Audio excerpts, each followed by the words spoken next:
Michael Baldonado is a senior here at UNC, and he was in a STEM class in Hamilton Hall behind me, where he said he and other students looked towards police scanners and news outlets to let them know what was going on around campus. But people who do not want to see that change happen are gathering here at this church. It was a hot day and we gave out some nice towels to cool people off and some popsicles. That's right, I am here at Margaritaville and it's my first time being out here. I'm getting to experience the beach Jimmy Buffett vibe firsthand.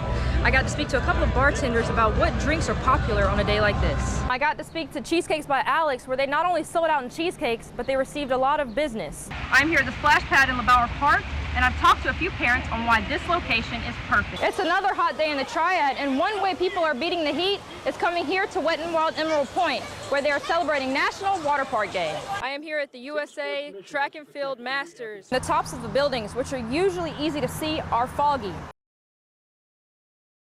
I was here in class in the Curtis Media Center when the gunman fired shots on August 28. I witnessed students jump from the building behind us out of this window right here. And while this was my first experience with a school shooter, there are others on campus who have experienced this before.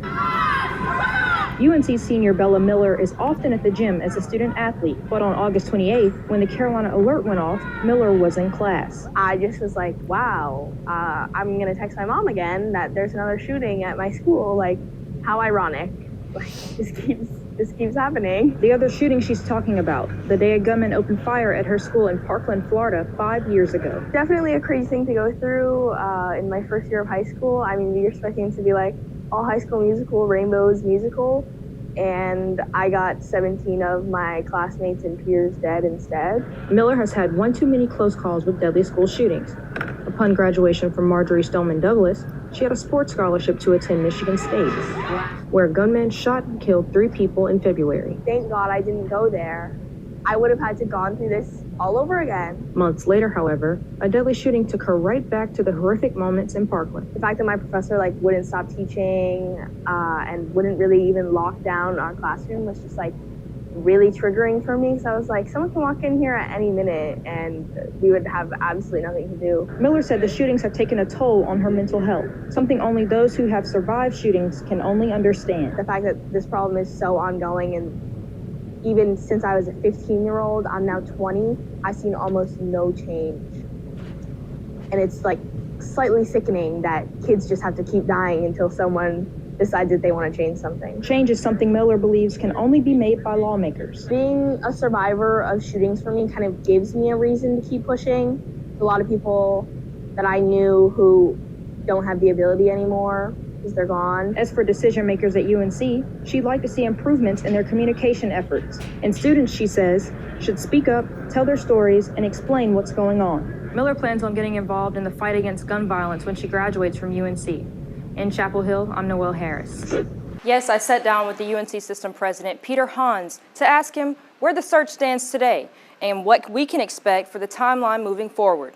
I've been getting a lot of calls nationally from leaders who are interested in coming here. UNC System President Peter Hans is getting a lot of calls because on this campus, the search is on for the next permanent chancellor at UNC Chapel Hill. We absolutely want faculty, staff, students, alumni, and others to participate so that we have a good idea of what a cross-section of the community is looking for in the chancellor. Hans expects hundreds will apply. A search committee has now been announced featuring the student body president, chair of the UNC Board of Governors, and the executive dean of the UNC School of Medicine, but no official timeline has been detailed. There will likely be more than a dozen opportunities, some in person, some online, some earlier in the day, some later in the day, so that we can accommodate people's schedules. I'm hoping will take place during the month of April. While Hans said the process will include the campus community, some students have concerns about not being heard. The current pattern right now is still showing that we're continuing the same problems that were brought up. TIG is highlighting some of the concerns detailed in a 2022 report by the American Association of Universities and Professors. We don't want to dampen the quality and the quantity of the candidate pool. Hans said there are a few qualities he is looking for in a chancellor. A vision for the institution, having ability to work with a wide variety of stakeholders, being able to communicate your passion and your vision about Carolina to those stakeholders. A search, Han says he will not rush. I'd rather get this done right than to get it done quickly. Hans insists that there is what he called institutional neutrality, despite critics calling it politics at play.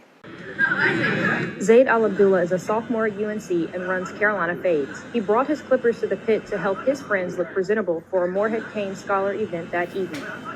Okay. So I thought I'd come out and bless them, so they don't got to go get appointments. Year before and after was crazy. Al-Abdullah has been cutting hair for a year and a half. He said he wanted to make money on the side while also supporting students. You got you right. Allowing them to look presentable and walk into rooms and leave somewhat of a good impression without having to go spend crazy money on a haircut. I feel like that means something to a lot of people. The cheap haircuts are from $15 to $20. This is what brought freshman Charles McCain to the pit that evening. I need the service. It saves me from having to go all the way to Durham, where I usually go, and helps him put a little money in his pocket. So he loves to cut, loves to make money. I love to get my hair cut, so it works out for both of us. While money is a goal for Al-Abdullah, he looks forward to putting smiles on customers' faces. Especially around this time, like exams and stuff, people don't really got much to smile about. Give them a haircut, make them feel good about themselves. Al-Abdullah said students can book appointments through his Instagram or in person. Reporting for Carolina Week, I'm Noel Harris.